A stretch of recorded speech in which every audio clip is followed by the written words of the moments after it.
সুনামগঞ্জের ব্রাহ্মণগাঁওয়ে ৩-৪ দফা নদী ভাঙনে মসজিদ মন্দির সহ বসতভিটা হারিয়েছে ৫০০-রও বেশি পরিবার। অনেকের এক চিলতে জমিও নেই।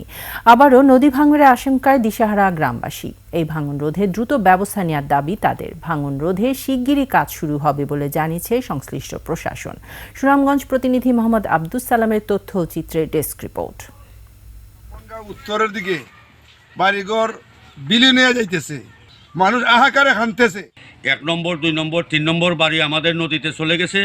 সুনামগঞ্জের ব্রাহ্মণগাঁওয়ে সুরমা নদীর পাড়ে একসময় তাদের বাড়ি ছিল। নদী ভাঙনে সব হারিয়ে এখন অন্যের বাড়িতে কোনো রকম মাথা গোঁজার ঠাঁই মিলেছে। অনেকের এক এক করে ৩ বাড়ির তৈরি বাড়িটিও ভেঙে নদীতে মিশে গেছে।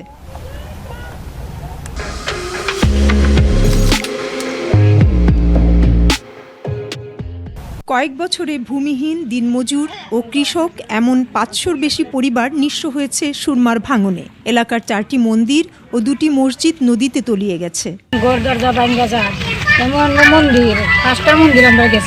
যাদের ভিটে বাড়ি হারা হয়েছে তাদের এক মুষ্টি জমি পরিমাণও কিছু নেই। ওরা এখন মানুষের বাড়িতে বাড়িতে থাকতেছে। গেল ডিসেম্বরে ভেঙেছে 30টি পরিবারের বসতভিটা। আরও 100-র বেশি বাড়ি ভাঙনের হুমকিতে পড়েছে। আতঙ্কে দিন কাটছে গ্রামবাসীর।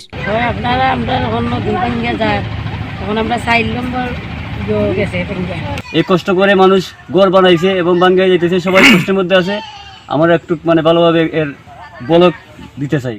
ভাঙন এলাকায় সুরক্ষা বাঁধ দেওয়ার কাজ দ্রুতই শুরু হবে জানিয়েছেন এই কর্মকর্তা। ব্রাহ্মণগাঁও সেখানে কিন্তু আমাদের প্রায় 700 মিটার মতো জায়গা নদীতে প্রতিরক্ষামূলক কাজ অন্তর্ভুক্ত রয়েছে। ইতিমধ্যে আমরা ফিরিয়া প্রকল্পের আওতায় ওখানে 350 মিটার দৈর্ঘ্যের একটা নদীতে স্থায়ী নদীতে প্রতিরক্ষামূলক কাজ বাস্তবায়ন করতেছি। সুরক্ষিত নয় এরকম অংশ যেটা এখন যেটা ভাঙন প্রবণ দেখা যাচ্ছে, সেখানে আমরা প্রকল্পের মাধ্যমে কাজ বাস্তবায়ন করলে এলাকার লোক উপকৃত হবে এবং ভাঙন কমে আসবে। Banushree Dolly, desk report, 21 television.